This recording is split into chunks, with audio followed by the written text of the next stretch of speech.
Good evening, everyone, and welcome to the Poet. Last night, just for a few minutes, talked about the power within. Just touched on it basically. So tonight, I want to basically just touch on it a little bit about how the power within us works. It's real simple. The things that we say. I keep trying to stress it, or I keep trying to tell everyone, help you to understand or get you to see clearer what it is that's happening, how we're being misled and everything. You really think about it, words play a big part in our everyday life. The things that we say, what we allow ourselves to believe, what we allow ourselves to connect with. Um, it's all these things in one. The power that's within us is what we say, how we believe, what we choose to connect with in that belief of what is being said. Um, it's hard because hard for me because during my studies and everything, I'm finding out more and more how we've gotten in this position. Um, and I'm not just specifying any particular race either. I'm talking about all mankind because I fully understand that we fight not against flesh and blood, but the principalities. There is a higher being. God does exist. He does have an enemy. And we basically, if you look at it by right, are the prized possessions. Who's going to win? Who's going to have what? However you want to see it. Truth be told, the life that we're living is not the life that God intended for us to have. But since the fall in the Garden of Eden, we have a choice to either live the life that He intended for us to have or live the life that we feel we deserve. You know, this is the thing I want to talk to you about on how uh, the power within us works. Of course, you already know God made man from the dust of the ground. He breathed in man the breath of life. I've said it many times. That was him putting a little bit of himself in us. He created us in his image, after his likeness. I don't care what you've been told as a child, what it is people have been making you grow up to believe. We came from animals or evolution or whatever, the universe and all this stuff. When it all boils down, you will see. My thing is to get you to a place where you don't have to be on the other side when it really hits the fan. I want you to understand something now. We're gonna use for an example, since we pretty much always hollering this race issue. I'm gonna show you something. Okay, God instructed us, His children, when we go into a land, not to get caught up in the way that that land live their life. We are to always remember Him. This is what He instructed way back when the children of Israel came up out of Egypt, back in the Old Testament. Moses. Moa. Moses. God had Moses to lead the people out of Egypt. And get them to a place where they can get ready and go over into the promised land. He gave instructions, specific instructions. One of those instructions were, do not go over here uh,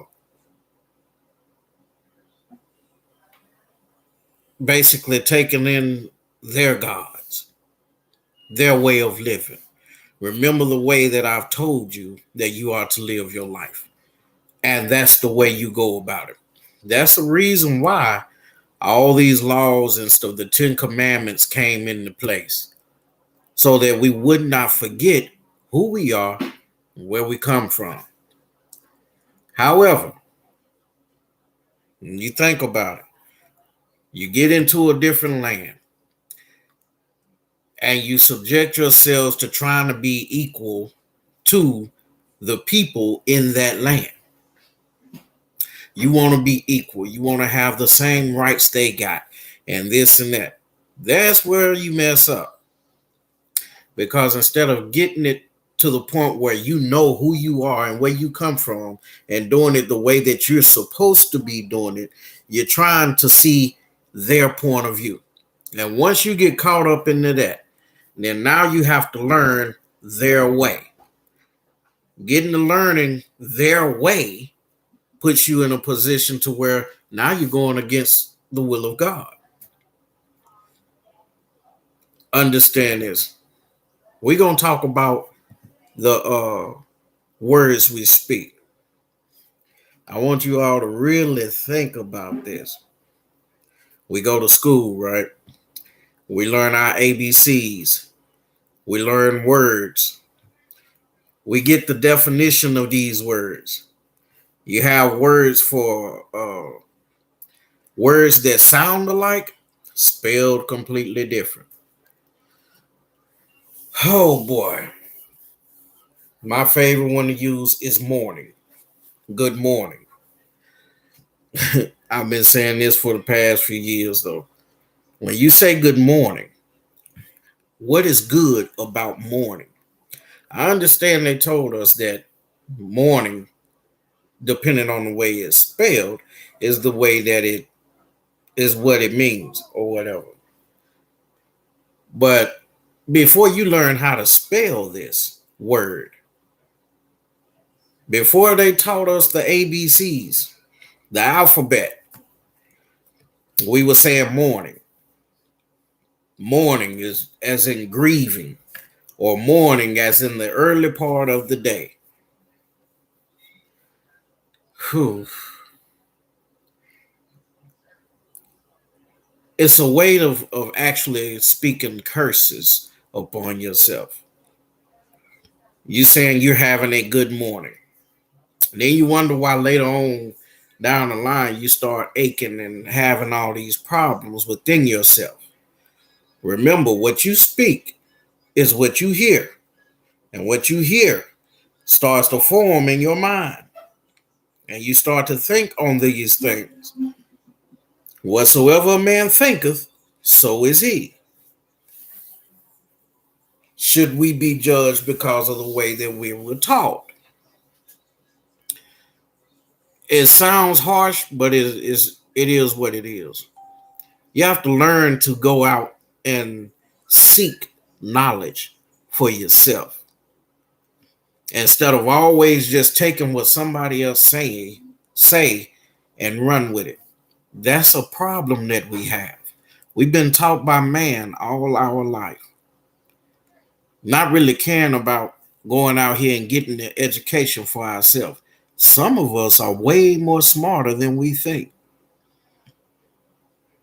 You've accepted some things that you were taught that you knew good and well did not fit or didn't make any sense to you.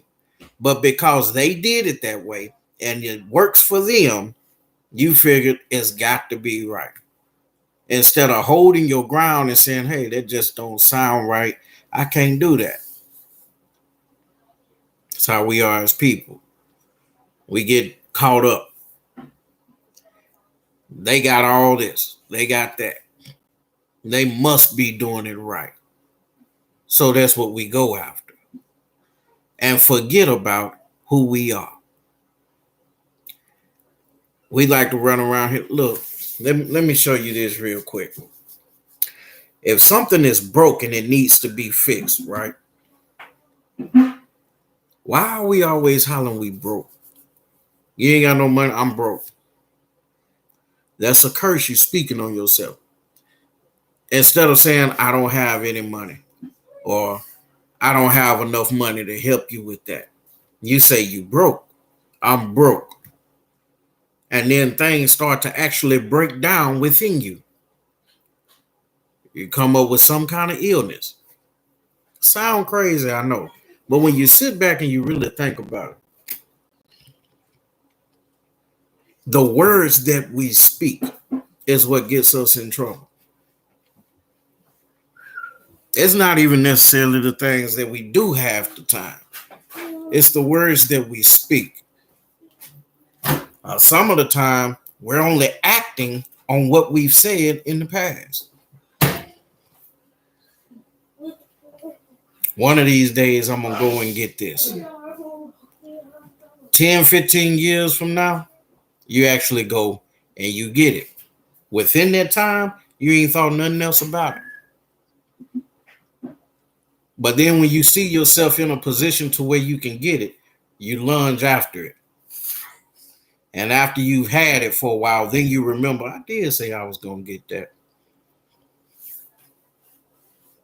Half the time, the things that we say, the things that we do, rather, are only because of what we've said in the past.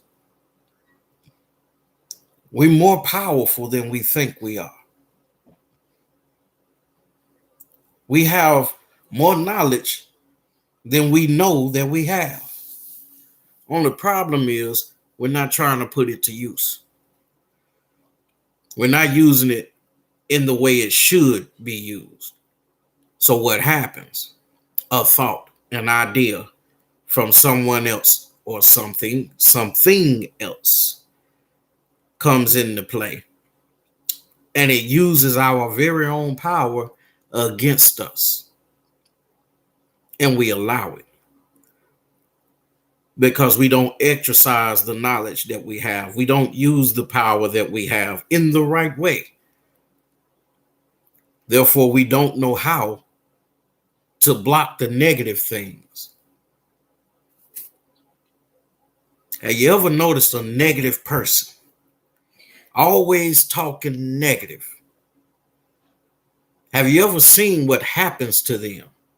It's always something negative.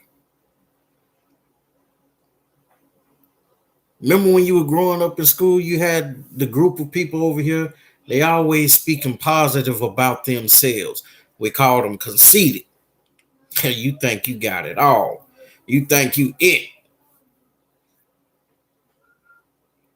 But positive things always happen to them. As far as we could see, they were happy. They had it. They can get whatever they wanted. People flocked to them because they were positive. They spoke positive things about themselves. Whatsoever a man thinketh, so is he. Understand that. You constantly talking negative, speaking negative words, putting negativity in your mind because you're hearing yourself say this. So it's a constant, it's like a song that's on repeat in your brain. Negativity. So the only thing you can focus on is the negative things in life. And you become well acquainted with messing up everything you touch because you're negative. You'll start something and can't finish it because you're negative.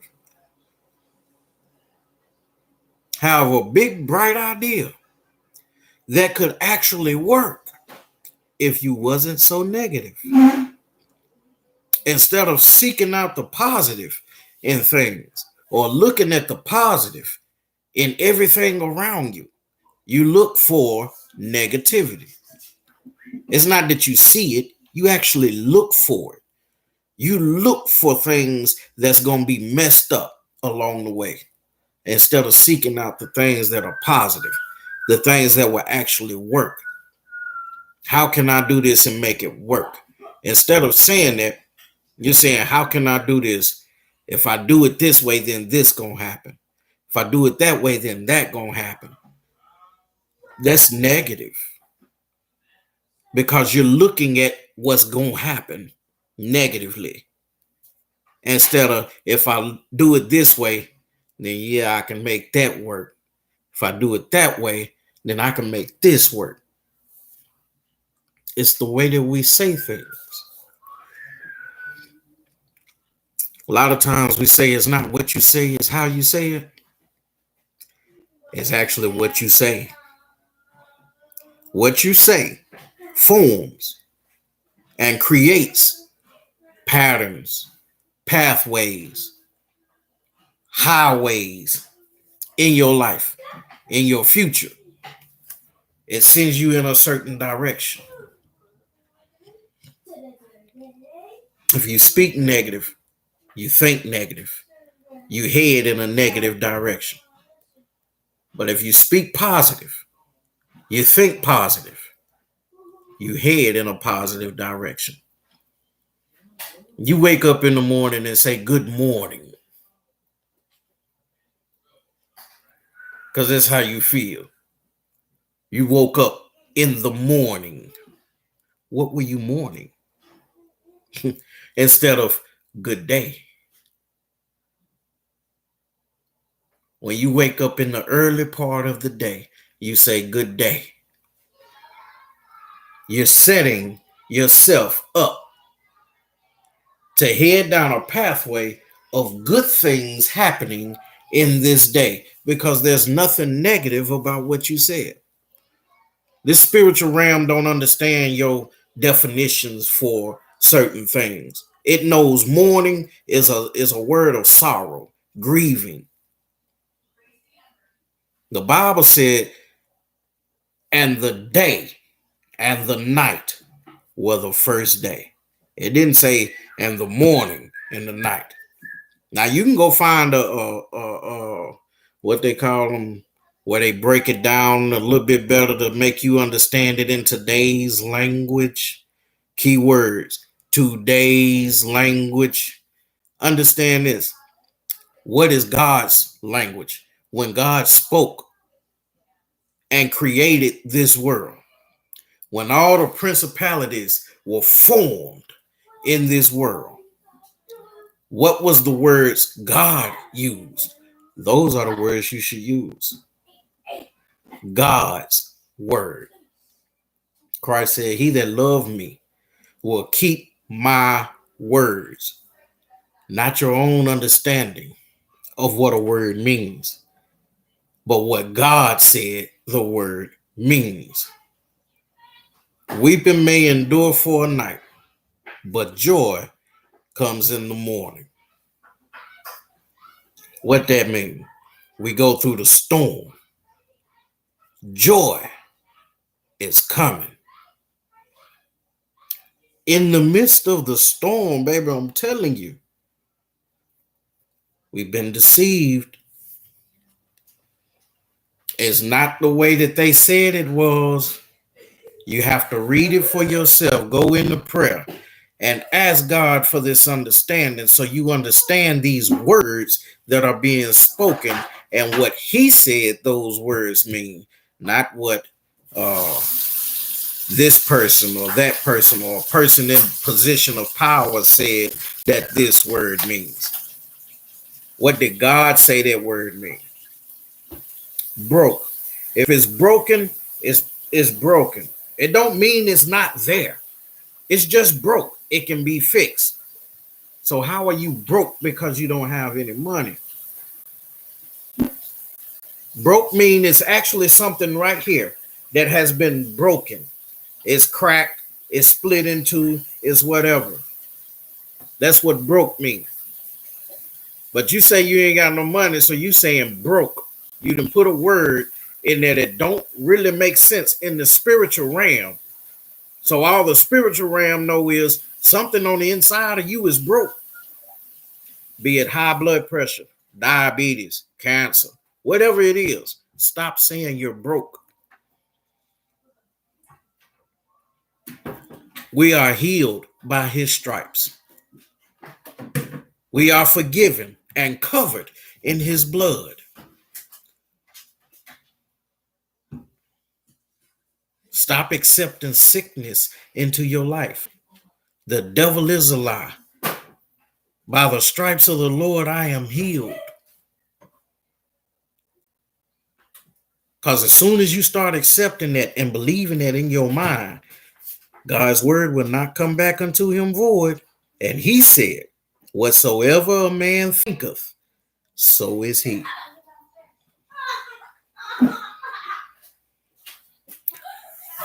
I hope this is helping someone. It don't have to help everybody. I wish it would. I pray to God that it would. But as long as one of y'all get it, take it, hold on to it, and apply it to your everyday life, I'd be happy. Because I'm going to walk with you. It's the only way that we're going to get accomplished what it is we are here to accomplish. It's the only way we're going to be able to defeat this enemy and learn to come together as a unit instead of always at each other's head. We have to first learn to trust in the Lord with all our heart, leaning not unto our own understanding. In all our ways, acknowledge him so that he can direct our path. Y'all have a blessed evening. See you next time right here at The Poet.